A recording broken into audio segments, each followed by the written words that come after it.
उदय sir की बात सुनकर प्रिंसिपल सिंह बोले, और आर्यन के गुरु वो कौन है? कुछ पता चला? नहीं सर, कुछ पता नहीं चला। मैंने उसके रूममेट्स से बात किया था, लेकिन उन्हें भी उतना ही पता है जितना हमें। लेकिन आर्यन के रूममेट्स ने बताया कि आर्यन के गुरु ब्रह्मांड मंडल के 8वें स्तर के योद्धा है, उदय सर ने जवाब दिया। उदय सर की बात सुनकर वहां बैठे सभी आश्चर्य में पडीडीएच जाते हैं। प्रिंसिपल सिंह बोले, क्या यह सच है प्रोफेसर? उदय, हां सर, यह सच है। और एक बात और, उसके रूममेट्स ने बताया कि जब भी आर्यन को अपने गुरुजी से मिलना होता है, वो अपने कलाई को छूता है, एक जादुई दरवाजा खुलता है और आर्यन उसके अंदर चला जाता है। आर्यन के अंदर जाते ही वो दरवाजा बंद हो जाता है। उदय सर बोले, और वो रस्सी का क्या चक्कर है? एक प्रोफेसर बोले, नहीं मालूम कि वो कितना शक्तिशाली है, उदय सर ने जवाब दिया। सबकी बातें सुनकर प्रिंसिपल सर बोले, आर्यन की ये जानकारी बाहर नहीं जानी चाहिए, और प्रोफेसर उदय आर्यन के ग्रुप में जो LDDDHK थे उन्हें भी समझा दीजिएगा। मैंने ये पहले ही कर दिया है, वो सब कुछ नहीं बोलेंगे, उदय सर ने जवाब दिया। दूसरी ओर आर्यन ध्यान में बैठा हुआ था। बाहर क्या चल रहा है उसे कुछ मालूम नहीं था। आर्यन के शरीर से दिव्य ऊर्जा निकलकर पूरे गुफा में फैली हुई थी। आर्यन का तेज आज और बरैच गया था। आर्यन ध्यान में ही था कि उसके आसपास के लावे में हलचल होने लगी। आर्यन को भी यह महसूस हो गया था, लेकिन आर्यन ने अपनी आंखें नहीं खोली। वो ध्यान करता रहा। तभी उन हलचलों के बीच लावे से कुछ निकालकर आर्यन ने दिल में समा गया, जिससे आर्यन का दिल जलने लगा। आर्यन को बहुत दर्द हो रहा था, लेकिन ये दर्द कुछ ही देर में खत्म हो गया। जैसे ही दर्द खत्म हुआ, आर्यन को अपने सोल वर्ल्ड में कुछ महसूस हुआ। आर्यन ने तुरंत अपने सोल वर्ल्ड का निरीक्षण किया। निरीक्षण करते वक्त आर्यन को अपने सोल वर्ल्ड में कुछ दिखा। वो एक बीज था जिसके चारों ओर आग की लपटें थी। ये देखकर आर्यन समझ गया कि उसे क्या मिला है। आर्यन दैवीय दिल के दूसरे स्तर पर पहुंच गया था। दैवीय दिल के दूसरे स्तर और पहुंचने के कारण आर्यन को अग्नि तत्व की शक्ति मिली थी। आर्यन ध्यान में ही था कि आयामी दुनिया का पूरा आकाश लाल हो गया। उसी वक्त आर्यन जिस गुफा में था, उस गुफा के छत एक तेज धमाके के साथ चकनाचूर हो गया। ये सुनकर आर्यन और गुरुजी दोनों का ध्यान भंग हो गया। आर्यन को कुछ समझ नहीं आ रहा था। वो धूल से नहाया हुआ था, लेकिन गुरुजी आकाश को लाल देखकर समझ गए कि क्या हो रहा है। गुरुजी उठे और गुफा के पास पलक झपकते ही पहुंच गए। गुरुजी जब वहां पहुंचे तो उन्होंने देखा कि आर्यन कुछ समझने की कोशिश कर है। गुरुजी जोर से बोले, आर्यन ध्यान जारी रखो और अपने परिष्कृत शक्ति को एक्टिवेट कर लो और ध्यान करो, जल्दी। गुरुजी की बात सुनकर आर्यन ने गुरुजी की ओर देखा और बगैर किसी सवाल जवाब के परिष्कृत शक्ति को एक्टिवेट कर लिया और ध्यान में बैठ गया। आर्यन ध्यान में बैठा ही था, तभी आकाश का रंग और लाल हो गया और अचानक आकाश से एक आग की लहर सीधे गुफा में आर्यन पर आ गिरा। जैसे ही आज की लहर आर्यन पर गिरी, आर्यन के मुंह से एक भयानक चीख निकल गई। उस आकाशीय आग ने आर्यन के पूरे शरीर को जलाने लगा। आर्यन जलन की पिड्ढा से तड़पने लगा। आग की लहर लगातार आकाश से आर्यन पर गिरे जा रहा था। वो आग आर्यन को जला तो रहा था, लेकिन आर्यन की हीलिंग पावर अपने काम पर लगा हुआ था। जैसे ही आग आर्यन को जलाता, वैसे ही आर्यन की हीलिंग पावर उस घाव को ठीक कर देता। दूसरी आर्यन की परिष्कृत शक्ति भी अपने काम पर लगा हुआ था। लगभग 20 मिनट तक आकाश से आग आर्यन पर गिरता रहा। जैसे ही आग की लहर आकाश से गिरना बंद हुआ, आर्यन थककर वहीं गिर गया। उसका शरीर लगभग आधा जला हुआ था, लेकिन कुछ ही देर में आर्यन के शरीर का पूरा घाव ठीक हो गया, जैसे आर्यन के शरीर पर कोई घाव कभी था ही नहीं। अगर आर्यन के पास हीलिंग पावर और परिष्कृत शक्ति नहीं होती तो आर्यन उस आग में जलकर भस्म हो जाता। आर्यन जब पूरी तरह से ठीक हो गया तब वो उठा और गुरुजी के पूछा, गुरुजी ये सब क्या था? तुम खुद अपने सोल वर्ल्ड में देख लो, गुरुजी ने जवाब दिया। गुरुजी की बात सुनकर आर्यन आंख बंद करके अपने सोल वर्ल्ड में देखने लगा। जैसे ही आर्यन ने अपना सोल वर्ल्ड देखा तो वो शॉक हो गया। आर्यन के शॉक होने का कारण था कि अब अग्नि बीज के जगह अब अग्नि गोला बन चुका था, जो एक सूर्य की तरह दिख रहा था। आर्यन खुश होते हुए बोला, गुरुजी ये क्या है? मेरे सोल वर्ल्ड में सूर्य के समान आग का गोला। ये कौन सी आग है गुरुजी? ये स्वर्गीय अग्नि है। ये अभी पहले स्तर पर है। आर्यन, तुमने दैवीय दिल दूसरा स्तर हासिल कर लिया है, इसलिए तुम्हें एक नई शक्ति मिली है, गुरुजी ने जवाब दिया। गुरुजी की बात सुनकर आर्यन खुश हो गया। खुश होते हुए आर्यन बोला, गुरुजी, क्या मुझे जहर की शक्ति की तरह आग की शक्ति का अभ्यास करना होगा? हाँ, आग की शक्ति का अभ्यास करना होगा, ताकि आग की शक्ति पर तुम्हारा पूरा कंट्रोल हो, गुरुजी ने जवाब दिया। आर्यन आज बहुत खुश था, क्योंकि आज पहली बार तात्विक शक्ति मिला था। तभी आर्यन की नजर अपने हाथ के निशान पर गया। आर्यन ने उसके हाथ के निशान का एक और भाग लाल रंग के भर गया। अब 2 भाग अलग अलग रंग से भर चुके थे। आर्यन खुशी मन से अपने निशान को दिखाते हुए बोला, गुरुजी, ये देखिए, एक और भाग भर गया है। जैसे जैसे तुम तात्विक शक्ति हासिल करते जाओगे, तुम्हारा ये निशान भरता जाएगा, गुरुजी बोले। गुरुजी की बात सुनकर अपने निशान को देखते हुए बोला, अर्थात गुरुजी, मुझे 7 तत्व की शक्ति मिलेगी, लेकिन गुरुजी, दुनिया तो 5 तत्वों से बना है, तो मुझे 2 तत्व और कहां से मिलेंगे? आर्यन 5 तत्व जिनसे दुनिया बनी है वो है अग्नि, पृथ्वी, जल, हवा और आकाश। लेकिन इन सब में तलवार की शक्ति होती है, लेकिन तुम्हें अभी तक दैवीय तलवार की शक्ति नहीं मिली है। अब रही एक और शक्ति, तो वो तुम हासिल कर चुके हो, वो है जहर की शक्ति, गुरुजी ने जवाब दिया। लेकिन गुरुजी, जहर तात्विक शक्ति कैसे? वो तो जहर है, आर्यन ने पूछा। आर्यन, जहर भी एक तत्व है जो विषैले जानवरों को जन्म से मिलता है, गुरुजी बोले। गुरुजी की बात सुनकर आर्यन सब समझ चुका था। वो खुश था कि उसे आग की शक्ति मिल गई। आग की शक्ति सभी तत्वों में दूसरे नंबर का शक्तिशाली तत्व था। आकाश तत्व की शक्ति पहले नंबर पर आता है, लेकिन 5 तत्वों की अलग अलग शक्ति होती है। सभी तत्व अपने आप में एक भयानक शक्ति थी। गुरुजी, अब मुझे क्या करना चाहिए? आर्यन बोला। तुम्हें आग की शक्ति को काबू करने का अभ्यास करना चाहिए, ताकि तुम अपने इच्छा अनुसार इस्तेमाल कर सको, गुरुजी ने जवाब दिया। दूसरी ओर प्रिंसिपल सिंह अपनी बेटी के साथ अपने ऑफिस में बैठे थे। कृतिका प्रिंसिपल सिंह से बोली, पापा, आपने मुझे यहां क्यों बुलाया है? मुझे हंटिंग ट्रिप और आर्यन के बारे में जानना है। प्रिंसिपल सिंह ने गंभीरता के साथ जवाब दिया। क्या आपको उदय सर ने नहीं बताया? कृतिका प्रिंसिपल सिंह की बात सुनने के बाद बोली। तो क्या वो LDDDH का आर्यन बहुत प्रतिभाशाली है? प्रिंसिपल सिंह बोले। हाँ पापा, आर्यन बहुत प्रतिभाशाली है, उसने तो मेरी भी जान बचाई है, कृतिका बोली। कृतिका की बात सुनकर प्रिंसिपल सिंह चौंक गए और तेज आवाज में बोले, क्या हुआ था तुम्हें? तुम ठीक तो हो? हाँ, मैं बिल्कुल ठीक हूं, मुझे कुछ नहीं हुआ, आर्यन ने बचा लिया था, कृतिका अपने पापा को रिलैक्स करते हुए बोली। एक तरफ कृतिका अपने पापा से आर्यन के बारे में बात कर रही थी, दूसरी ओर आर्यन आग की शक्ति को कंट्रोल करने का प्रयास कर रहा था, लेकिन उसे सफलता नहीं मिली थी। फिर भी आर्यन खुश था। पहले दिन के प्रदर्शन से आर्यन बहुत थक चुका था।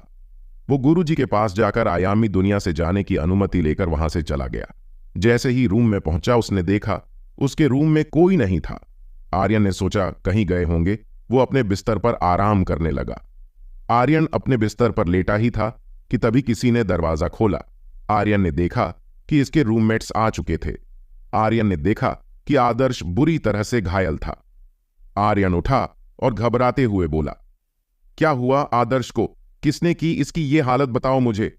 वो ये फाइटिंग एरिना में एक सीनियर से फाइट किया था, उसी ने आदर्श की ये हालत कर दिया, धैर्य ने जवाब दिया। कौन था वो सीनियर? क्या नाम है उसका? आर्यन ने पूछा। उसका नाम कबीर है, वो कुणाल का दोस्त है, धैर्य बोला। तो वो कुणाल का दोस्त है? आर्यन खुद से बोला। धैर्य से बात करते हुए आर्यन को महसूस हुआ कि विजय उनके साथ नहीं आया था। आर्यन धैर्य से बोला, ये विजय कहाँ है?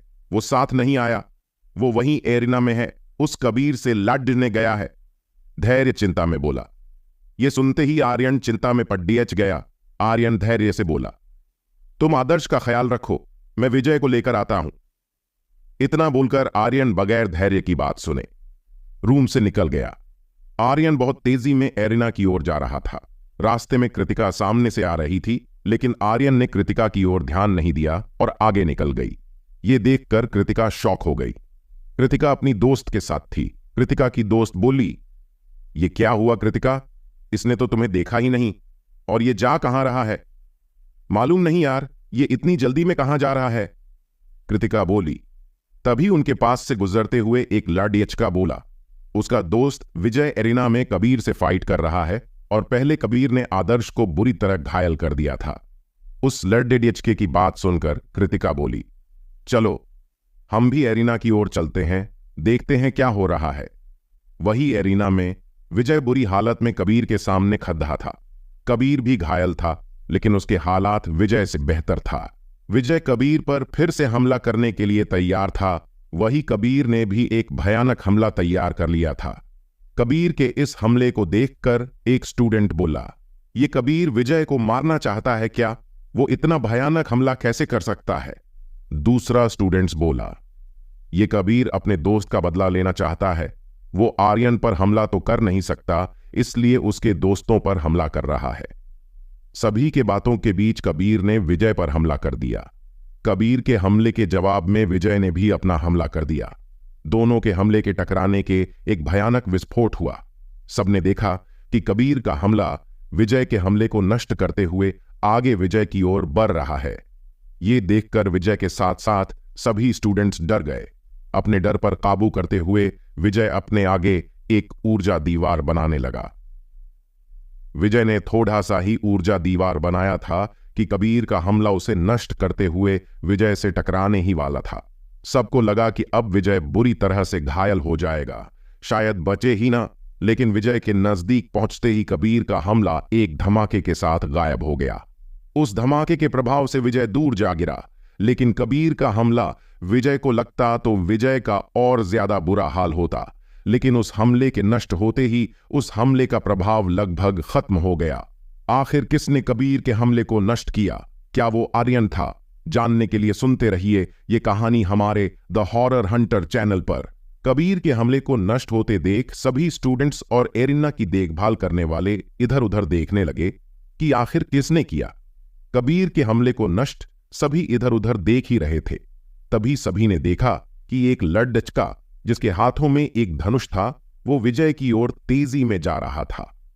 सभी स्टूडेंट्स ने उस लड़यचके को पहचान लिया। वो और कोई नहीं आर्यन था। जब आर्यन पहुंचा था तभी विजय और कबीर ने एक दूसरे पर हमला कर दिया था। आर्यन के पास ज्यादा समय नहीं था, इसलिए उसने एक तीर का संधान करके कबीर के हमले को छोड़ दिया था। आर्यन विजय के पास पहुंचते ही चिंता में बोला, विजय तुम ठीक हो ना? डॉक्टर के पास ले चलूं?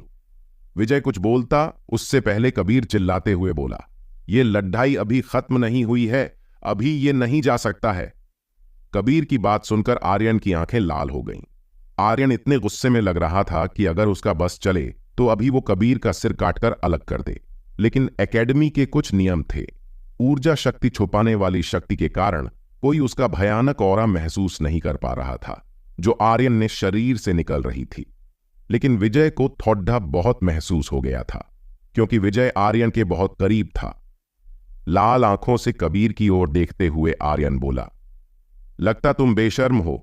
अगर तुम्हें लड़ देखना है तो किसी बराबर वाले के साथ लड़ हो। तुम जल मंडल के योद्धा होकर एक भूमंडल के योद्धा को चुनौती देते हो। आर्यन की बात सुनकर कबीर बोला, मैंने इसे चुनौती नहीं दी थी, इसने मुझे चुनौती दिया था, और आदर्श ने भी तुम्हें चुनौती दिया था। आर्यन गुस्से में बोला, हां, उसे मैंने चुनौती दिया था, लेकिन स्वीकार करने के लिए मजबूर नहीं किया था। कबीर मुस्कुराते हुए बोला। कबीर की बात सुनकर आर्यन अपने लाल आंखों से घूरते हुए बोला, चलो ठीक है, अब मैं तुम्हें चुनौती देता हूं। आर्यन की बात सुनकर एरिना में बैठे सभी स्टूडेंट्स कबीर की देखने लगे। सभी सोच रहे थे कि क्या कबीर को नाल के हालात को देखकर आर्यन की चुनौती स्वीकार करेगा। सब देखे जा रहे थे। सभी की नजर अपनी ओर महसूस कर कबीर बोला, देखो, मैं अभी बहुत घायल हूं और तुम बिल्कुल ठीक तो तुम आसानी से जीत जाओगे।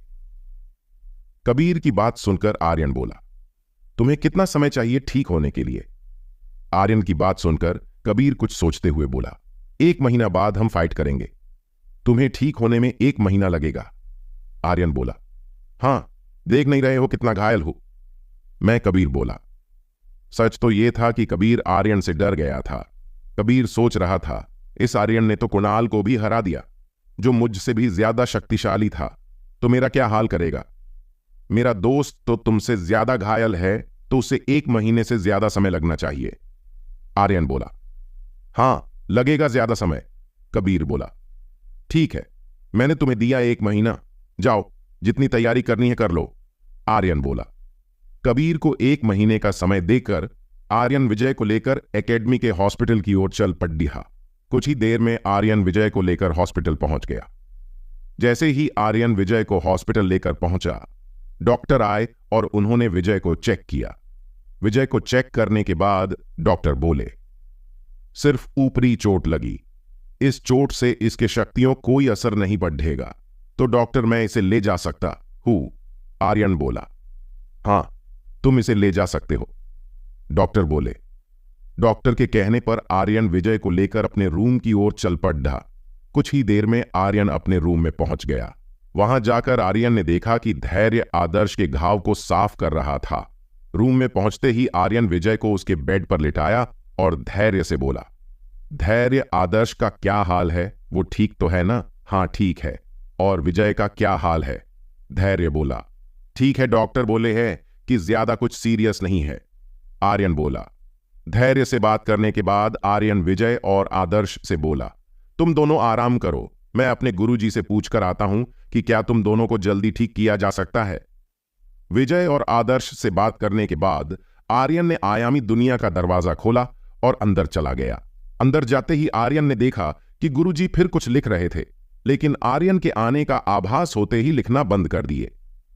आर्यन, तुम यहां क्या हुआ, आज तुम्हें आराम करना चाहिए था। गुरुजी बोले। गुरुजी, मैं यहां कुछ काम से आया था। आर्यन हिचकिचाते हुए बोला। हां बोलो, क्या काम है, निसंकोच बोलो। गुरुजी बोले। गुरुजी, आज एक फाइट में मेरे 2 दोस्त बुरी तरह घायल हो गए हैं। मुझे डर है कि इस तरह घायल होने का प्रभाव उन दोनों की शक्तियों पर न पड़े। आर्यन बोला। क्या डॉक्टर से दिखलाया, उन्होंने क्या बोला। गुरुजी ने आर्यन से पूछा। डॉक्टर बोले कि कुछ नहीं होगा, दोनों की शक्तियों को। आर्यन ने जवाब दिया। तो फिर दिक्कत क्या है। गुरुजी बोले। वो गुरुजी, मुझे लगता है वो डॉक्टर झूठ बोल रहा है। आर्यन बोला। तो तुम क्या चाहते हो, बताओ मुझे। गुरुजी बोले। गुरुजी, आप मुझे ये बताइए कि कोई इंसान ये कैसे जाने कि दूसरे शरीर के अंदर क्या हो रहा है, ताकि मैं पता लगा सकूं कि मेरे दोस्त के अंदरूनी अंग ठीक है कि नहीं। आर्यन बोला। तुम उन दोनों को खुद से जांच करना चाहते हो। गुरुजी बोले। जी गुरुजी। आर्यन बोला। देखो आर्यन, ये बहुत मुश्किल तो नहीं, लेकिन ज्यादा आसान भी नहीं है, इसमें समय लगता है। गुरुजी बोले। तो गुरुजी, मैं अपने दोस्तों के घाव की जांच कैसे करूं। आर्यन बोला। आर्यन, तुम जाओ और अपने दोस्तों के हाथ को बारी बारी से छुओ, मैं जांच करता हूं। गुरुजी बोले। गुरुजी की बात सुनकर आर्यन खुश हो गया और वो आयामी दुनिया से बाहर निकल गया। रूम में जाते ही आर्यन पहले विजय के पास गया और उसके हाथ को पकड़ा। जैसे ही आर्यन ने विजय के हाथ को पकड़ा, वैसे ही आर्यन के ब्रेसलेट से एक ऊर्जा निकलकर विजय के अंदर जाने लगा। लगभग 5 मिनट बाद आर्यन ने विजय के हाथ को छोड़ ढांचकर आदर्श के हाथ को पकड़ा। आदर्श के साथ भी वही हुआ। 5 मिनट बाद आर्यन ने आदर्श का हाथ छोड़ ढांच दिया। हाथ छोड़ दहने के बाद आर्यन धैर्य से बोला, मैं तुरंत आता हूं, तुम इन दोनों का ख्याल रखो। आर्यन की बात सुनकर धैर्य ने सहमति जता दी। आर्यन तुरंत आयामी दुनिया में पहुंच गया। गुरुजी आर्यन का इंतजार कर रहे थे। आर्यन जाते ही जल्दी में बोला, क्या हुआ गुरुजी, क्या स्थिति है उन दोनों का, क्या ठीक है दोनों। तुम सही थे आर्यन, उन दोनों का बहुत बुरा हाल है, सही से जांच नहीं किया है उस डॉक्टर ने। गुरुजी बोले। गुरुजी की बात सुनकर आर्यन गुस्से में तिलमिला उठा। वो बहुत ज्यादा गुस्से में था। आर्यन बोला, मैं उस डॉक्टर को छोड़ूंगा नहीं। शांत हो जाओ आर्यन, तुम चिंता मत करो, उन दोनों को कुछ नहीं होगा। गुरुजी बोले। उन दोनों को कैसे ठीक करेंगे गुरुजी। आर्यन ने गुरुजी से पूछा। आर्यन की बात सुनकर गुरुजी बोले, तुम इंतजार करो, मैं अभी आता हूं। आर्यन को इंतजार करने के लिए बोलकर गुरुजी अपनी कुटिया में चले गए। कुछ देर में गुरुजी लौट आए। उनके हाथों में कुछ था, वो 2 गोली था। गुरुजी आर्यन को दोनों गोली देते हुए बोले, आर्यन, तुम ये दोनों गोली उन्हें खिला दो, दोनों ठीक हो जाएंगे। गुरुजी से गोली लेकर आर्यन अपने रूम में आ गया। आते ही उसने विजय और आदर्श को उठाया और उन्हें गोली खिला दी। दोनों को गोली खिलाते देख धैर्य आर्यन से बोला, तुमने इन्हें कौन सी गोली खिलाई? क्या होगा इससे? इस गोली से दोनों ठीक हो जाएंगे। ये गोली मुझे मेरे गुरुजी ने दी है। आर्यन बोला, लेकिन डॉक्टर तो बोले थे कि आराम करने से ठीक हो जाएगा, फिर गोली की क्या जरूरत? धैर्य बोला, वो डॉक्टर उस कुणाल से मिला हुआ है। अगर कुछ दिन ये दोनों बगैर इलाज के रहते तो कभी शक्ति का ध्यान नहीं कर पाते और ना ही किसी युद्ध कला का अभ्यास कर पाते। आर्यन गुस्से में बोला, क्या बोल रहे हो तुम? तुम्हें कैसे पता चला? धैर्य ने पूछा। बस मुझे आभास हुआ था। तुमने देखा ये दोनों कितने ज्यादा घायल थे और वो डॉक्टर बोल रहा है कि ये दोनों ठीक है। मेरा तो मन कर रहा है कि उस डॉक्टर की जान ले लूं। आर्यन गुस्से में बोला। आर्यन की बात सुनकर धैर्य को भी गुस्सा आ गया। विजय और आदर्श भी आर्यन की बात सुन रहे थे।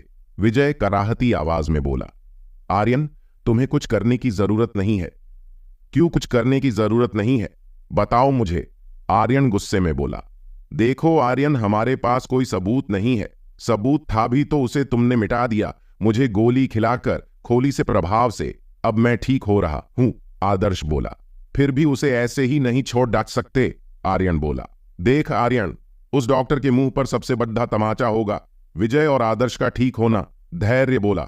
ठीक है, तुम लोग बोल रहे हो तो मैं उस डॉक्टर को जाने देता हूं। आर्यन गुस्से में बोला। खाना खाने का समय हो गया था। आर्यन और धैर्य खाना खाने के लिए जाने लगा। जाने के पहले आर्यन विजय और आदर्श से बोला, तुम दोनों आराम करो, हम खाना ले आएंगे। विजय और आदर्श ने हां में सिर हिला दिया। आर्यन और धैर्य रूम से निकलकर कैंटीन की ओर चल दिए। कुछ ही देर में आर्यन और धैर्य कैंटीन पहुंच गए। कैंटीन के अंदर पहुंचते ही आर्यन की नजर कृतिका और वैष्णवी पर पड़ी। डीड ही कृतिका और वैष्णवी एक ही टेबल पर बैठी थी। आर्यन धैर्य से बोला, लगता है कृतिका और वैष्णवी की दोस्ती हो गई है। सही बोल रहे हो, चलो पहले खाना ले लेते हैं। धैर्य बोला। ठीक है, चलो। आर्यन बोला। आर्यन और धैर्य खाना लेने की लाइन में लग गए। कुछ ही देर में उन दोनों को खाना मिल गया। खाना लेकर आर्यन और धैर्य कृतिका के बगल के टेबल पर बैठ गया। आर्यन के बैठते ही कृतिका और वैष्णवी ने आर्यन और देख लिया। हे आर्यन, कैसे हो? वैष्णवी बोली। ठीक हूं, तुम बताओ। आर्यन बोला। आर्यन और वैष्णवी को बात करते देख कृतिका बोली, तुम दोनों एक दूसरे को जानते हो? हां, पहले दिन से। हम जब एकेडमी आ रहे थे तब ट्रेन में मिले थे। वैष्णवी बोली। वो अच्छा, वैसे आर्यन तुम्हारा दोनों दोस्त ठीक है? कृतिका बोली। ठीक है, दोनों। आर्यन बोला। तुमने क्या सोचा है कबीर और कुणाल के लिए? वैष्णवी बोली। 1 महीने का समय दिया है उन्हें तैयारी करने का। धैर्य हंसते हुए बोला, पर तुमने उन्हें समय क्यों दिया? उन्हें वहीं सबक सिखाना चाहिए। धैर्य की बात सुनकर वैष्णवी गुस्से में बोली, अगर मैं ऐसा करता तो उनमें और मुझमें क्या अंतर होगा? आर्यन बोला। खाना खाने के बाद आर्यन और धैर्य ने विजय और आदर्श का खाना लिया और चारों कैंटीन से निकल गए। रास्ते में जाते वक्त कृतिका आर्यन से बोली, थैंक्स आर्यन, जान बचाने के लिए। कृतिका की बात सुनकर वैष्णवी चौंकते हुए बोली, क्या हुआ था तुम्हें? और कब आर्यन ने तुम्हारी जान बचाई? वो हम बीस्ट हंटिंग पर गए थे ना, वहीं पर मेरी जान खतरे में पड़ी। डीडीएच गया था, तब आर्यन ने मेरी जान बचाई। कृतिका बोली। तुम्हें कुछ हुआ तो नहीं था? वैष्णवी बोली। नहीं, कुछ नहीं हुआ। समय पर आर्यन ने बचा लिया बीस्ट के हमले से। कृतिका बोली। बातें करते करते चारों दिव्यांश ग्रुप के हॉस्टल के पास आ गए। आर्यन और धैर्य लड़कों के हॉस्टल की ओर और कृतिका और वैष्णवी लड़कियों के हॉस्टल की ओर निकल गए। रूम में जाने के बाद आर्यन और धैर्य ने विजय और आदर्श को खाना दिया। दोनों ने आराम से खाना खाया और सो गए। सोते हुए विजय और आदर्श से आर्यन ने पूछा, कैसा महसूस कर रहे हो तुम दोनों? क्या विजय और आदर्श गुरुजी के दिए हुए गोली से ठीक हो जाएंगे और आर्यन उस डॉक्टर को ऐसे ही जाने देगा? जानने के लिए सुनते रहिए ये कहानी हमारे द हॉरर हंटर चैनल पर। मैं अब अच्छा महसूस कर रहा हूं। तुमने जो गोली दी थी वो बहुत प्रभावशाली है। आर्यन के पूछने पर विजय बोला, मैं भी ठीक हूं। आर्यन, थैंक्स हमें बचाने के लिए। आदर्श बोला, चलो अब सो जाओ, सुबह मिलते हैं। आर्यन दोनों से बोलकर सो गया। अगली सुबह जब विजय और आदर्श उठा तो अपने अंदर कोई थकान महसूस नहीं कर रहे थे। दोनों के बाहरी और अंदरूनी घाव भर गए थे। विजय और आदर्श खुद को ठीक महसूस कर खुश थे। विजय और आदर्श ने एक दूसरे को खुश होते देखा। तभी बाथरूम से आर्यन बाहर आ गया। आर्यन उन दोनों से पहले ही जाग उठा था, लेकिन धैर्य अभी भी सोया हुआ था। विजय खुश होते हुए आर्यन से बोला, आर्यन मेरे भाई, थैंक्स, तुमने हमें बचा लिया। अब तो मैं पहले से ज्यादा फ्रेश महसूस कर रहा हूं। हाँ Aryan, thank you so much हमें बचाने के लिए। आदर्श बोला, अच्छा अब इतना थैंक्स बोलना बंद करो, जाओ रेडी हो जाओ, कैंटीन चलना है। आर्यन हंसते हुए बोला। धैर्य भी उठ चुका था। तीनों रेडी होने लगे। आर्यन पहले ही रेडी हो चुका था। सभी रेडी होकर कैंटीन की ओर निकल पड़े। जब रास्ते में कुछ स्टूडेंट्स ने विजय और आदर्श को बिल्कुल ठीक देखा तो वो सब आश्चर्य में पड़ीडीएच गए, क्योंकि कल ही विजय और आदर्श बुरी तरह घायल हुए थे। धीरे धीरे ये बात पूरे एकेडमी में फैल गई। सभी आश्चर्य में थे। सबसे ज्यादा आश्चर्य में तो वो डॉक्टर, कुणाल और कबीर थे। चारों दोस्त जब कैंटीन पहुंचे तो सब विजय और आदर्श को ही देख रहे थे। ये देखकर विजय बोला, भाई ये सब हमें ऐसे क्यों देख रहे हैं? हमें नहीं, सिर्फ तुम दोनों को। धैर्य हंसते हुए बोला, हम दोनों मतलब क्या? आदर्श बोला, मतलब तुम्हें और विजय को। अब इतनी जल्दी ठीक हो जाओगे तो लोग अजूबा की तरह देखेंगे ही। धैर्य बोला, अच्छा चलो अब खाना खाओ, इन सबको छोड़ दो। आर्यन बोला। चारों खाना खाकर अपने रूम के लिए निकल गए। आज कैंटीन में आर्यन को कृतिका नहीं मिली थी। कृतिका पहले ही खाना खाकर जा चुकी थी। रूम में जाते ही आर्यन बोला, रेडी हो जाओ, पहले हम डॉक्टर के पास जाएंगे। क्यों डॉक्टर के पास क्यों जाएंगे? विजय बोला, अरे भाई उस डॉक्टर को जलाना भी तो है। मैं देखना चाहता हूं तुम दोनों को ठीक देखकर उसके चेहरे का रिएक्शन कैसा होता है। आर्यन एक्साइटेड होते हुए बोला, सही बोल रहे हो, हमें जाना चाहिए। धैर्य बोला। धैर्य और आर्यन को सहमत देखकर विजय और आदर्श ने भी सहमति जता दी। चारों डॉक्टर के चेहरे का रिएक्शन देखने के लिए उत्साहित थे। चारों दोस्त अपने रूम से निकल जाते हैं। हॉस्पिटल की ओर डॉक्टर के रिएक्शन को देखने के लिए कुछ ही देर में चारों हॉस्पिटल के बाहर खाड़ी दिए थे। चले अंदर। आर्यन आंखों में शैतानियत के साथ बोला। तीनों लड्डेच के आर्यन की बातों में सहमति जता देते हैं। चारों के आंखों में शैतानियत साफ दिख रहा था। जैसे ही चारों अंदर जाते हैं वो देखते हैं कि वो डॉक्टर कॉरिडोर में एक स्टूडेंट से बात कर रहा था। आर्यन डॉक्टर के पास पहुंचते ही बोला, हेलो डॉक्टर, जरा इन दोनों का चेकअप करेंगे, क्या ये दोनों पूरी तरह से ठीक हो गए हैं? आर्यन की बात सुनकर डॉक्टर चारों लड़डेचको की ओर देखता है। कुछ देर चुप रहने के बाद डॉक्टर बोला, मेरे पास टाइम नहीं है, किसी और से चेकअप करवा लो। लेकिन डॉक्टर, अभी तो आप फ्री लग रहे हैं, विजय बोला। विजय की बात सुनकर डॉक्टर गुस्से में बोला, देख नहीं रहे हो, मैं इस लड़डीएचके से बात कर रहा हूं। डॉक्टर का चेहरा गुस्से में लाल हो गया था। वो डॉक्टर गुस्से में आर्यन को घूरे जा रहा था। आर्यन भी डॉक्टर को देखे जा रहा था। डॉक्टर को गुस्से में देखकर आर्यन बोला, डॉक्टर, हम तो सिर्फ इलाज करवाने आए हैं, फिर आप गुस्सा क्यों कर रहे हैं? आर्यन की बात सुनकर डॉक्टर और गुस्से में आ जाता है। डॉक्टर गुस्से में बोला, मेरे पास टाइम नहीं है, जाओ किसी और से इलाज करवाओ। दोस्तों चलो हम चलते हैं, डॉक्टर के पास समय नहीं है। आदर्श बोला। आदर्श की बात मानकर उसके साथ आर्यन, धैर्य और विजय हॉस्पिटल से निकल जाते हैं। हॉस्पिटल से निकलने के बाद चारों अपने क्लास की ओर चले जाते हैं। क्लास खत्म करने बाद आर्यन और उसके दोस्त एकेडमी के मार्केट की ओर निकल पड़े है। आज पहली बार आर्यन इस दुनिया के मार्केट की ओर जा रहा था। मार्केट एकेडमी से कुछ दूरी पर था। सभी स्टूडेंट्स वहां से हथियार, जड्डी बूटी खरीदते थे। मार्केट जाते वक्त विजय ने बोला, आर्यन, आज तुम मार्केट क्यों जा रहे हो? भाई, हम इसलिए जा रहे हैं ताकि वहां जाकर कुछ नया देख सकते हैं। आर्यन बोला, चलो देखते हैं कि हमें मार्केट में क्या क्या मिलता है। आदर्श बोला। कुछ ही देर में सभी मार्केट पहुंच चुके थे। जैसे ही आर्यन मार्केट पहुंचा, उसने देखा कि मार्केट में बहुत हलचल था। आर्यन के मार्केट में प्रवेश करते ही उसके पास मिडिल एज आदमी उसके पास आया। वो आदमी बोला, बाबू क्या चाहिए आपको? हथियार, जड्डी बूटी सब मिलेगा, आइए मेरे दुकान में। आर्यन उस आदमी की ओर देखा और बोला, किस स्तर के हथियार है तुम्हारे पास? हमारे पास रैंक 5 तक के हथियार है बाबू। वो आदमी बोला, और क्या क्या मिलता है आपके दुकान में? आदर्श बोला, बाबू मेरे दुकान में जड्डी बूटी, साथ में 20 के तिलस्मी पत्थर भी मिलेंगे, जिससे आप अपने पसंद का हथियार बनवा सकते हो। मिडिल एज आदमी बोला, वैसे आपका नाम क्या है? आर्यन बोला, बाबू मेरा नाम जोगिंदर है, लोग मुझे प्यार से जोगी बुलाते हैं। जोगिंदर बोला। ऐसे ही जोगिंदर से बात करते हुए चारों दोस्त जोगिंदर के दुकान में पहुंच गए। जब आर्यन वहां पहुंचा तो उन सब ने देखा कि जोगिंदर का दुकान पुराना और आसपास से टूटा हुआ था।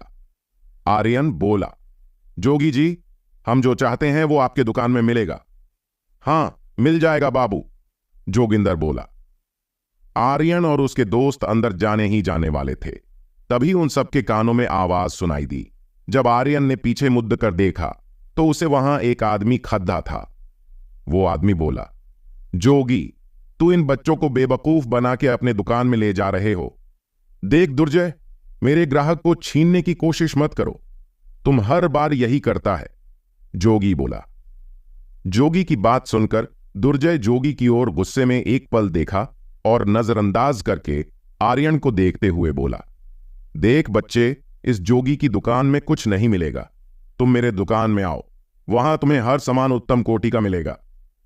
दुर्जय की बात सुनकर आर्यन कुछ बोलता, उससे पहले जोगी गुस्से में बोला, दुर्जय अपनी ये घटिया हरकत बंद कर, तुम हर बार यही करता है।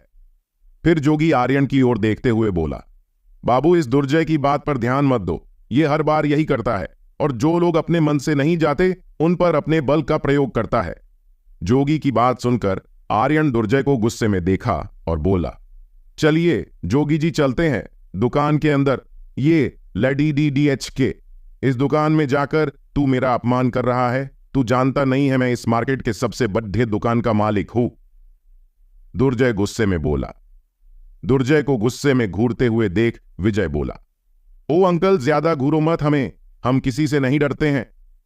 अगर प्यार से कोई कुछ बोले तो जान भी हाजिर, लेकिन कोई धमकाने की कोशिश करे तो हम उसे धमका देते हैं। आदर्श बोला, देखो अंकल, अब तो हम इसी दुकान में जाएंगे, आपको जो करना है कर लो। आर्यन बोला।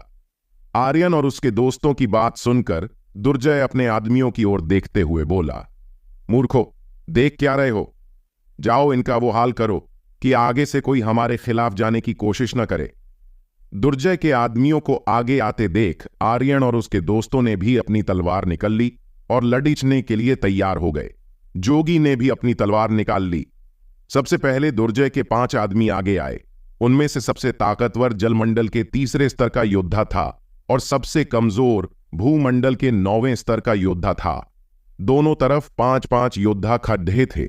ये देखकर आर्यन बोला, क्या तुम सब तैयार हो? आर्यन की बात सुनकर विजय बोला, हां, तैयार है हम। जब हम खतरनाक बीस्ट से नहीं डरे तो ये इंसान क्या चीज है। विजय की बात सुनकर आर्यन ने मुस्कुरा दिया। इसी बीच दुर्जय के आदमियों ने हमला कर दिया। दुर्जय के आदमियों के हमले को अपनी ओर आते देख सभी अपने अपने हथियार के साथ रेडी हो गए। जैसे ही दुर्जय के आदमियों के हमले उन सब के पास आए, उन सब ने बड़ी आसानी से उन हमलों को नाकाम कर दिया। थोड़ा बहुत दिक्कत धैर्य को हुआ क्योंकि वो उन सब में सबसे कमजोर था। आर्यन कुछ सोचते हुए खुद से बोला, अगर ये लड़ाई लंबा गया तो हम हार जाएंगे और मुश्किल में पड़ जाएंगे, मुझे ही कुछ करना होगा। आर्यन दुर्जय के योद्धा की ओर देखे जा रहा था। अचानक उनके सबसे कमजोर 2 योद्धाओं के सर में भयानक दर्द होने लगा। वे दोनों चिल्लाने लगे, मुझे बचाओ, बचाओ मुझे। अपने आदमियों को चिल्लाते देख दुर्जय गुस्से में उनसे बोला, क्या हुआ तुम दोनों को, चिल्ला क्यों रहे हो? दोनों आदमी एक साथ बोले, मालिक, अचानक हमारे सिर में तेज दर्द होने लगा है। ये दर्द बर्दाश्त के बाहर है, लगता है हमारा सिर फट जाएगा। उन दोनों की बात सुनकर विजय, धैर्य और आदर्श एक दूसरे को देखने उन्हें एकेडमी के पहले दिन की घटना याद आ गई जो उन सब और अभय के बीच हुआ था। उस घटना को याद करते ही तीनों आर्यन की ओर देखकर मुस्कुराने लगे। उन चारों को मुस्कुराते देख दुर्जय समझ गया कि ये सब इन्होंने ही किया है। दुर्जय चिल्लाते हुए बोला, बच्चे जल्दी से हमारे आदमी को ठीक कर, नहीं तो ये तुम्हारे लिए अच्छा नहीं। दुर्जय आर्यन पर चिल्ला ही रहा था। इसी बीच वो दोनों आदमी चिल्लाते चिल्लाते बेहोश हो गए। आर्यन ने अपना प्रभाव हटा लिया। अपने आदमी को बेहोश होते देख दुर्जय बोला, देख अब मैं तुम सबका क्या हाल करता हूं। इतना बोलकर दुर्जय एक नाम चिल्लाते हुए बोला, लकी। जैसे ही दुर्जय ने लकी नाम लिया, एक 19-20 साल का लड्डी एच का सामने आया। वो लकी था। लकी जलमंडल के 5वें स्तर का योद्धा था। वो अपने स्तर के योद्धा से ज्यादा शक्तिशाली था, इसलिए दुर्जय उस पर बहुत भरोसा करता था। लकी आते ही बोला, क्या आदेश है मालिक, इस लड्डी एचके को सबक सिखाओ। दुर्जय आर्यन की ओर उंगली करते हुए बोला। लकी आर्यन की ओर देखने लगे। आर्यन को देखकर लकी आर्यन का शक्ति स्तर जानने की कोशिश की, लेकिन जान नहीं पाया। वो आश्चर्य में पड़ डीएच गया। लकी मन ही मन सोचा, ये कैसे हो सकता है कि मैं इस लाडे डीएचके का शक्ति स्तर नहीं देख पा रहा हूं। लकी तुरंत दुर्जय की ओर देखा और बोला, मालिक क्या आप इस लाडे डीएचके का शक्ति स्तर देख पा रहे हैं? नहीं, मैं देख पा रहा हूं, यही तो चिंता है। दुर्जय लकी की बात सुनकर धीरे से बोला। दुर्जय की बात सुनकर लकी आर्यन की तरफ दिखते हुए बोला, ये लड़के अपने आप को सही सलामत यहां से जाना चाहता है, तो हमारे मालिक के माफी मांगकर चला जा यहां से। तुम मुझे धमकी दे रहे हो। तुम सिर्फ एक जल मंडल के 5वें स्तर के योद्धा हो। बकवास बंद करो और लड़ने आए हो तो लड़ो, आर्यन बोला। आर्यन की बात सुनकर लकी ने गुस्से में तलवार निकाल ली। लकी की तलवार बहुत शक्तिशाली लग रहा था। लकी ने तुरंत अपनी ऊर्जा शक्ति से अपने तलवार को ढक लिया। लकी के तलवार और ज्यादा भयानक लगने लगी। आर्यन ने भी अपने तलवार को ऊर्जा शक्ति से ढक लिया। देखते ही देखते दोनों ने एक दूसरे पर हमला कर दिया। जैसे ही दोनों का हमला टकराया, एक भयानक विस्फोट हुआ और आज पास की सभी चीजें अस्त व्यस्त हो गईं। आर्यन और लकी दोनों अपनी अपनी जगह से पीछे हट गए। क्या आर्यन लकी को हरा पाएगा? जानने के लिए सुनते रहिए ये कहानी हमारे द हॉरर हंटर चैनल पर। आर्यन को अपने हमले से बचते देख लकी गुस्से में आर्यन की ओर देखता है। लकी गुस्से में आर्यन से बोलता है, तुम मेरे इस हमले से तो बच गए, लेकिन मेरे इस हमले से बच के दिखा। इतना बोलकर लकी एक मंत्र पढ़ता है। उसी वक्त लकी की तलवार एक तेज रोशनी से चमकने लगता है। लकी की तलवार सबके आंखों को सही से कुछ भी देखने नहीं देती है। लकी की तलवार को देखकर आर्यन अपना सिर हिलाता है और एक मंत्र पढ़ता है, जिससे आर्यन के तलवार में एक भयानक चमक आ जाती है। आर्यन के तलवार की चमक लकी के तलवार से जरा सा कम नहीं था। लकी और आर्यन की फाइट को देखकर आसपास के सभी दुकानदार और ग्राहक वहां जमा हो जाते हैं। एक दुकानदार अपने बगल में खड़े एक आदमी से बोला, आखिर ये लड्डी हटका कौन है जो लकी को टक्कर दे रहा है? नहीं मालूम भाई, लगता है दिव्य कृति एकेडमी का स्टूडेंट है, लेकिन है शक्तिशाली बख्श, बगल वाला आदमी बोला। तरह तरह की बातें लोगों के बीच चल रही थीं। इसी बीच आर्यन और लकी ने एक दूसरे पर हमला कर दिया। जैसे ही दोनों की तलवार आपस में टकराई, एक भयानक विस्फोट हुआ और एक ऊर्जा की लहर आसपास फैल गई, जिससे बचने के लिए सभी लोगों ने अपने सामने एक ऊर्जा की दीवार खड़ी कर ली। आर्यन और लकी के हमले से उत्पन्न ऊर्जा की लहर कमजोर योद्धाओं के दीवार को तोड़ देते हैं। वही आर्यन लगभग 20 कदम से पीछे हट जाते हैं। कुछ ही देर सभी लोग खुद को संभाल लेते हैं। खुद को संभालते हुए सभी देखते हैं कि आर्यन और लकी अपनी अपनी जगह से दूर जा गिरे थे। दोनों के मुंह से हल्का सा खून निकल रहा था। आर्यन और लकी खुद को संभालते हुए जमीन से उठते हैं और लाठी डेटने के लिए फिर से तैयार हो जाते हैं। लकी आर्यन से बोला, आज पहली बार मुझे अपने टक्कर का योद्धा मिला है। आखिर तुम किस स्तर के योद्धा हो? यह जानकर तुम क्या करोगे कि मैं किस स्तर का योद्धा हूं? आर्यन गंभीर आवाज में बोला। अगर तुम नहीं बताना चाहते तो ठीक है, चलो लड़ाई शुरू करते हैं। लकी अपने तलवार को रख लेता है और एक फरसा निकलता है और बोलता है, लड्डे एच के ये फरसा रैंक 4 के बीस्ट के तिलस्मी पत्थर से बना है, इसे संभालो। लकी के फरसे को देखकर आर्यन थोड़ा परेशान होता है, क्योंकि रैंक 4 के तिलस्मी पत्थर से बना हथियार बहुत शक्तिशाली होते हैं। आर्यन तुरंत अपने आंखों को बंद करता है और एक मंत्र पढ़ता है। तभी आर्यन की तलवार से समुद्र के लहरों की आवाज आने लगता है। ऐसा लग रहा था कि पूरा समुद्र आर्यन की तलवार में समाहित हो गई हो। दूसरी ओर लकी भी फरसे की शक्ति को एक्टिवेट कर देता है। फरसे की शक्ति को एक्टिवेट करते ही फरसे से एक नीली रोशनी निकलने लगती है। फरसे से निकलती नीली रोशनी को कुछ लोग पहचान लेते हैं। एक आदमी जिसके कपड़े पर एक फूल का चित्र बना हुआ था, वो बोला, ये तो किसी जहरीले बीस्ट के तिलस्मी पत्थर से बना फरसा है। अगर ये फरसा इस लड्डी इक्के को छू भी लिया तो इस लड्डी इक्के के पूरे शरीर में विष फैल जाएगा। उस आदमी की बात सुनकर सभी लोगों के साथ साथ आर्यन के दोस्त भी परेशान हो जाते हैं। विजय बोला, संभल कर आर्यन, ये फरसा जहरीला है। अगर इसने तुम्हें छू भी लिया तो मर जाओगे। धैर्य और आदर्श भी आर्यन को चिंता के साथ देख रहे थे। अपने दोस्तों को चिंतित देखकर आर्यन बोला, तुम लोग चिंता मत करो, मुझे कुछ नहीं होगा। आर्यन अपने दोस्तों को चिंता ना करने के लिए बोल ही रहा था, तभी लकी ने अपने फरसे से हमला कर दिया। लेकिन आर्यन ने हमला देख लिया और अपने तलवार को आगे कर दिया, जिससे लकी का फरसा और आर्यन की तलवार टकरा गया, जिससे एक विस्फोट हुआ और दोनों दूर हट गए। आर्यन ने देखा कि उसका तलवार थोड़ा नीला हो गया था। आर्यन समझ गया कि यह लकी के फरसे का जहर है। उसे समझ आने लगा कि समुद्र शक्ति का प्रभाव लकी के फरसे के जहर पर ज्यादा असर नहीं हो रहा है। आर्यन कुछ सोचा और मन ही मन खुद से बोला, लगता है मुझे भी अपने जहर का प्रयोग करना होगा। ये सब सोचने के बाद आर्यन ने अपने जहर की शक्ति को अपने तलवार में इकट्ठा करने लगा। कुछ ही देर में आर्यन की तलवार पूरी तरह से नीली हो गई। ये सब देखकर सब आश्चर्य में पड़िडियच गए। एक लाल कपड़े वाला आदमी बोला, ये लडेचका भी जहर की शक्ति का प्रयोग कर रहा है। दूर हटो सब, नहीं तो इस जहर का असर हम पर भी होगा। लाल कपड़े वाले आदमी की बात सुनकर सभी लोग डर गए और इधर उधर भागने लगे। आर्यन ने भी अपने दोस्तों को इशारा किया कि वो सब भी दूर हो गए। आर्यन के इशारे को समझकर तीनों के साथ साथ जोगी भी आर्यन से दूर हो जाता है। जैसे ही सब दूर होते हैं, आर्यन और लकी एक दूसरे पर हमला कर देते हैं। जैसे ही दोनों के हथियार आपस में टकराते हैं, एक विस्फोट हुआ और एक नीली ऊर्जा ने आर्यन और लकी को घेर लिया और आर्यन और लकी पर प्रभाव डालने लगे। लकी जहर के प्रभाव को नष्ट करने की कोशिश करने लगा, लेकिन लकी जहर के प्रभाव को नष्ट नहीं कर पा रहा था। धीरे धीरे लकी कमजोर पड़िडियचने लगा।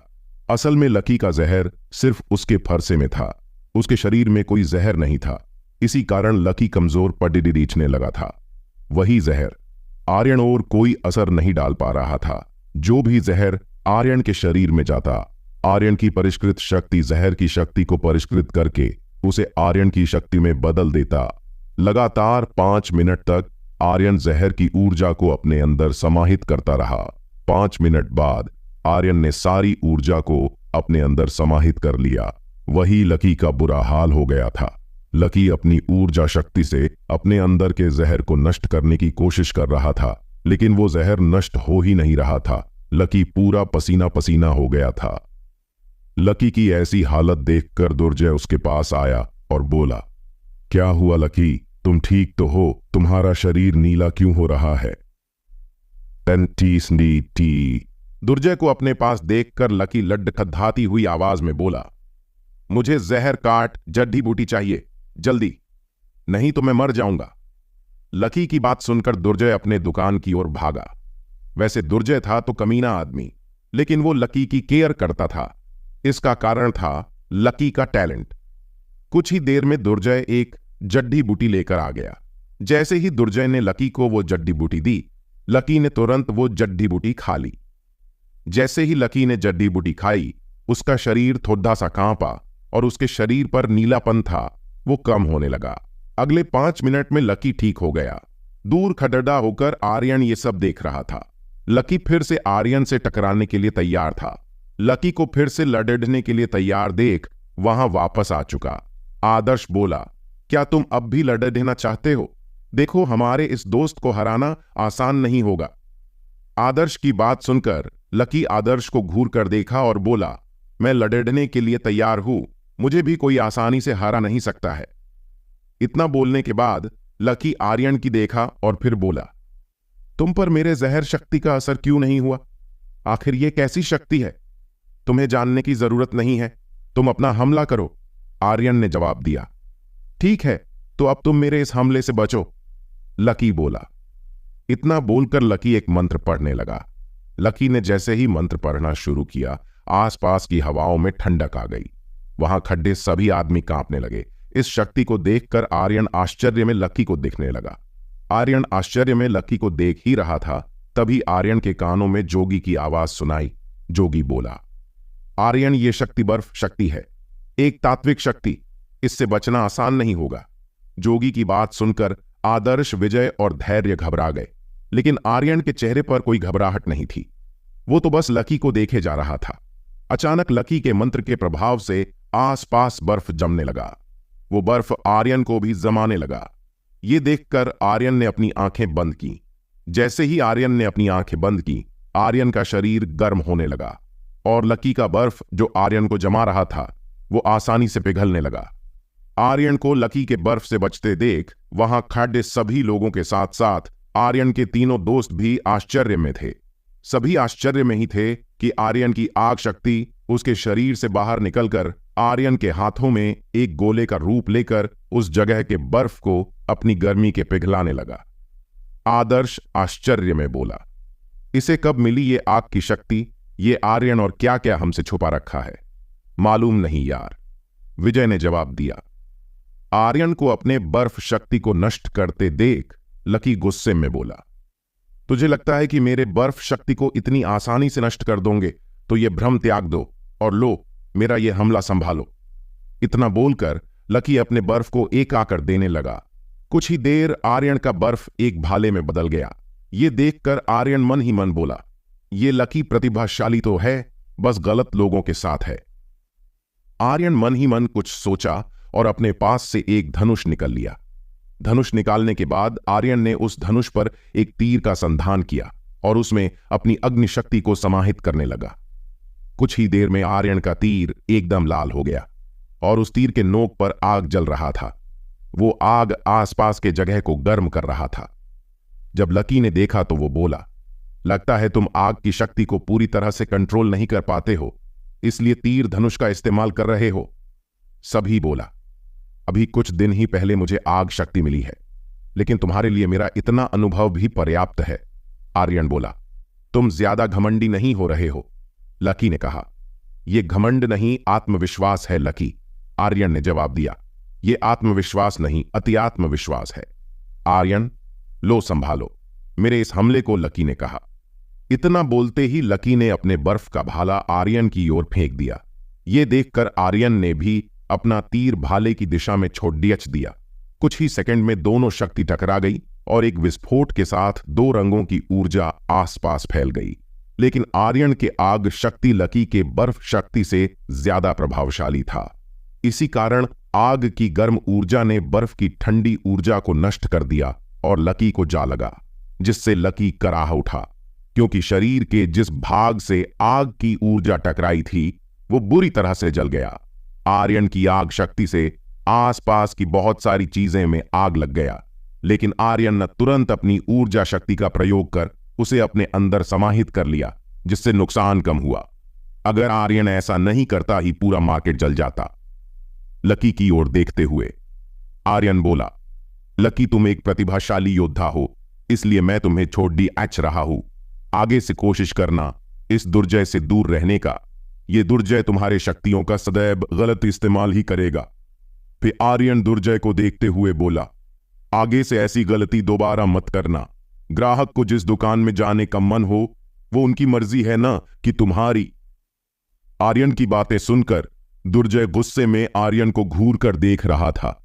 ये देखकर आर्यन फिर बोला, ऐसे घूर मत, मुझे ज्यादा गुस्सा आ रहा है, तो फिर कभी लड़ी DH लेना। अभी मैं चलता हूं और इस लकी का इलाज करवाओ। मैं इसका इलाज क्यों करवाऊं? मैंने इस पर कितना खर्च किया और ये आज अपने से छोटे उम्र के लड़ी DHK से हार गया। मरने दो इसे यही।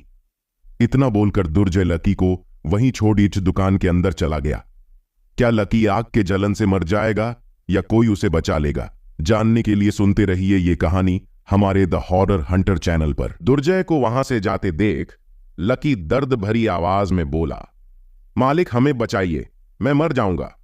लकी के बुलाने पर भी जब दुर्जय नहीं आया उसकी मदद के लिए, ये देखकर लकी उठकर दुकान में जाने लगा, लेकिन दुकान के बाहर के पहरेदार ने उसे बाहर फेंक दिया। ये देखकर आर्यन लकी के पास गया और उसे उठाने लगा। ये देखकर लकी शॉक हो गया और बोला, तुम ये क्या रहे हो, छोड़ो मुझे।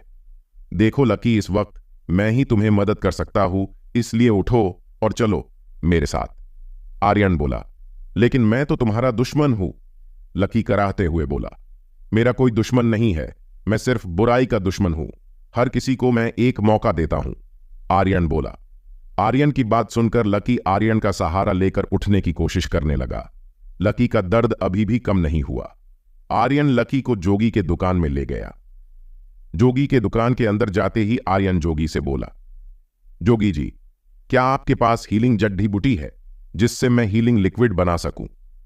आर्यन की बात सुनकर जोगी बोला, हां, सब कुछ है मेरे पास, मैं अभी लाता हूं। जोगी के वहां जाने के बाद आदर्श बोला, आर्यन, तुम इस लकी की मदद क्यों कर रहे हो? ये मुझसे लडीडी रहा था, इसका मतलब ये नहीं कि ये गलत है, इसने सिर्फ अपने मालिक के आदेश का पालन किया है। आर्यन बोला, तुम क्या हो आर्यन, आज तक ऐसी सोच मैंने किसी का नहीं देखा है। लकी बोला।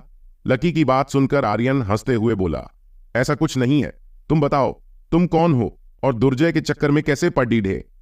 आर्यन की बात सुनकर लकी घबरा गया और घबराते हुए बोला, मैं अनाथ हूं, मेरे मम्मी पापा मेरे बचपन में ही मर गए थे। लकी की बात सुनकर सभी उदास हो गए। आर्यन बोला, तो तुमने अपना जीवन यापन कैसे किया? मैं 15 साल के उम्र तक अनाथालय में था, उसके बाद मैं दिव्यकृति एकेडमी आ गया और यही मुझे दुर्जय मिला। लकी बोला, लेकिन हमने तो तुम्हें एकेडमी में कभी नहीं देखा। आर्यन बोला, मुझे एकेडमी से 2 साल पहले निकाल दिया गया था। लकी बोला, पर तुम्हें क्यों निकाल दिया गया था? आदर्श आश्चर्य में बोला। आदर्श की बात सुनकर लकी कुछ बोलने ही वाला था कि जोगी आपस आ गया हीलिंग लिक्विड बनाने का सामान लेकर। जोगी को देखकर आर्यन बोला, आ गए आप, लाइए मुझे दीजिए ये सब। आर्यन की बात सुनकर जोगी बोला, आप सब बात करो, मैं बनाता हूं हीलिंग लिक्विड। जोगी इतना बोलकर हीलिंग लिक्विड बनाने लगा।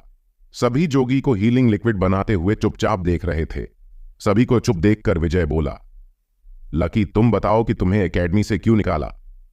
विजय की बात सुनकर लकी विजय को देखा और बोला, जब मैं एकेडमी में था तब मैंने एक अमीर परिवार के एक लडीडीएचके से लड़ी ढाई कर लिया था, जो मुझसे सीनियर था। उसने मुझे बुरी तरह से घायल कर दिया और साथ में मुझ पर झूठे आरोप लगा दिए। तुम इतने प्रतिभाशाली हो तो फिर तुम अभी भी जल मंडल के योद्धा कैसे? आर्यन बोला, उस सीनियर ने मुझे बुरी तरह से घायल कर दिया था और जब मैं डॉक्टर के पास गया तो डॉक्टर बोला कि मैं ठीक हूं, सिर्फ बाहरी चोट है। लेकिन कुछ दिन बाद पता कि मैं युद्ध कौशल खो रहा हूं। जब मैंने दूसरे डॉक्टर को दिखाया तो पता चला कि मेरा अंदरूनी शरीर बुरी तरह से घायल है। जब तक इलाज शुरू होता तब तक मैं अपने शक्ति स्तर में काफी नीचे आ गया था। इतना बोलकर लकी चुप हो गया। घायल होने से पहले तुम्हारा शक्ति स्तर क्या था? धैर्य ने पूछा। उस वक्त मैं जलमंडल के 9वें स्तर पर था। लकी ने जवाब दिया, तुमने प्रिंसिपल से कंप्लेन नहीं किया? उस डॉक्टर का? आर्यन बोला, करने की कोशिश की, लेकिन पहले ही मुझे एकेडमी से निकाल दिया गया था। लकी ने उदास मन से जवाब दिया। वो सीनियर कौन था जिसने तुम पर झूठे आरोप लगाए? आर्यन ने पूछा। उस सीनियर का नाम जय था। वो जय अपने बैच के सबसे प्रतिभाशाली योद्धा था। लकी बोला। अब जय कहां है? विजय ने पूछा। अब वो किसी सेना में होगा, क्योंकि पिछले साल ही वो एकेडमी से पास हो गया था। लकी बोला। पांचों बात कर ही रहे थे, तभी जोगी हीलिंग लिक्विड लेकर आ गया। जोगी ने हीलिंग लिक्विड लकी को दे दिया।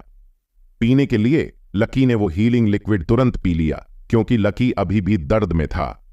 लकी ने जैसे ही औषधि खत्म की, आर्यन बोला, तुम थोड़ी देर यही आराम करो, तब तक मैं दुकान देख लेता हूं। आर्यन की बात सुनकर लकी वहीं आराम करने लगा। आर्यन ने जोगी को पहले हथियार दिखाने के लिए बोला। आर्यन के कहने पर जोगी आर्यन, विजय, आदर्श और धैर्य को हथियारों वाले कमरे में ले गया। हथियारों के कमरे में ले जाने के बाद जोगी बोला, बाबू, ये सभी रैंक 1 से लेकर 5 तक के हथियार रखे हैं, देख लीजिए और जो चाहिए ले लीजिए। जोगी जी, आपके पास तो हर तरह के हथियार हैं, फिर भी आपके दुकान की ये हालत कैसे? आर्यन बोला, मेरे इस दुकान की यह हालत दुर्जय के कारण है। उस दुर्जय के पीछे बहुत शक्तिशाली लोग हैं। वो दुर्जय मेरे इस दुकान को खरीदना चाहता है, लेकिन मैं बेचना नहीं चाहता। इसी कारण जो भी ग्राहक मेरे दुकान में आता था वो उसे कुछ भी करके अपने दुकान में ले जाता था। जोगी बोली, आपने कुछ नहीं किया? विजय ने पूछा। मैंने दुर्जय की कंप्लेन व्यापार संघ में की, लेकिन किसी ने मेरी बात नहीं सुनी, क्योंकि दुर्जय एक बड्ढे परिवार से आता था और धीरे धीरे ग्राहक मेरे दुकान में आने बंद हो गए। अब तो सिर्फ वही ग्राहक आते हैं जिन्हें पता है मेरे पास अच्छे हथियार मिलते हैं, लेकिन मुझे लगता है कि कुछ दिन में वो भी नहीं आएंगे। जोगी ने बोला। सत्य, ऐसा क्यों होगा? आर्यन ने पूछा। क्योंकि अब मेरे बेहतरीन हथियार खत्म हो रहे हैं और मेरे पास इतने पैसे हैं नहीं कि मैं तिलस्मी पत्थर खरीद सकूं। अब जो बचे हैं यही है, जोगी ने जवाब दिया। जोगी ये सब बताते हुए बहुत उदास था। आर्यन जोगी के चेहरे की उदासी समझ चुका था।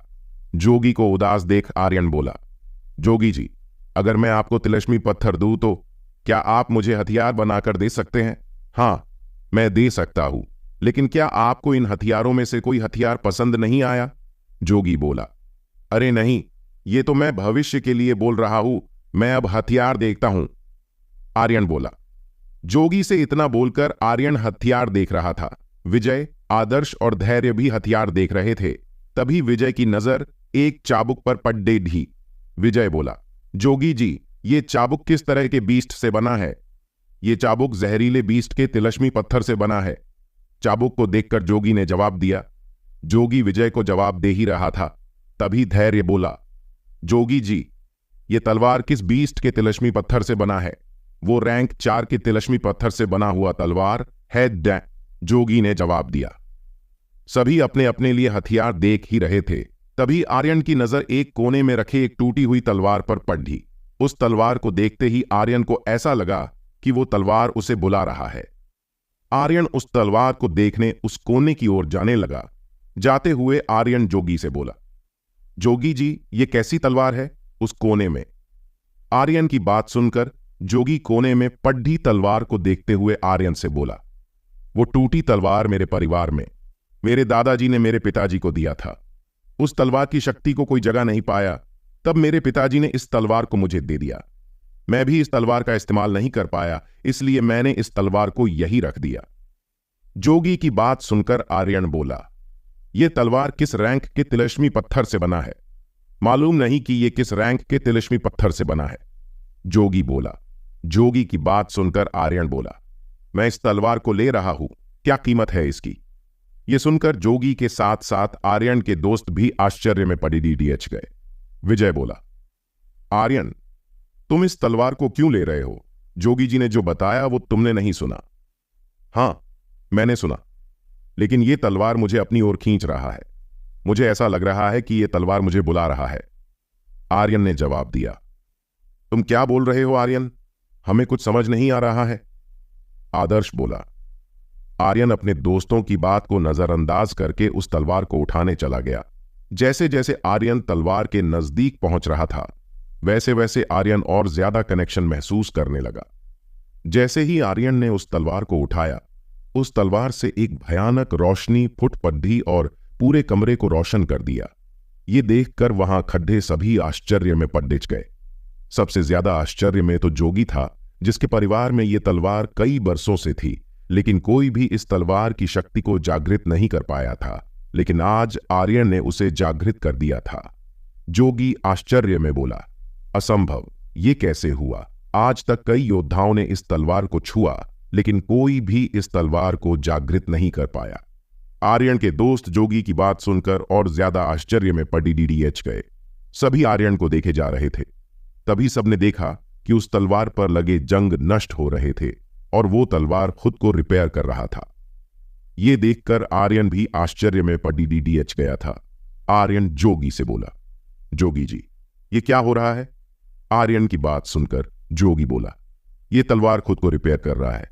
इसका मतलब इस तलवार ने आपको अपने धारक के रूप में चुन लिया है।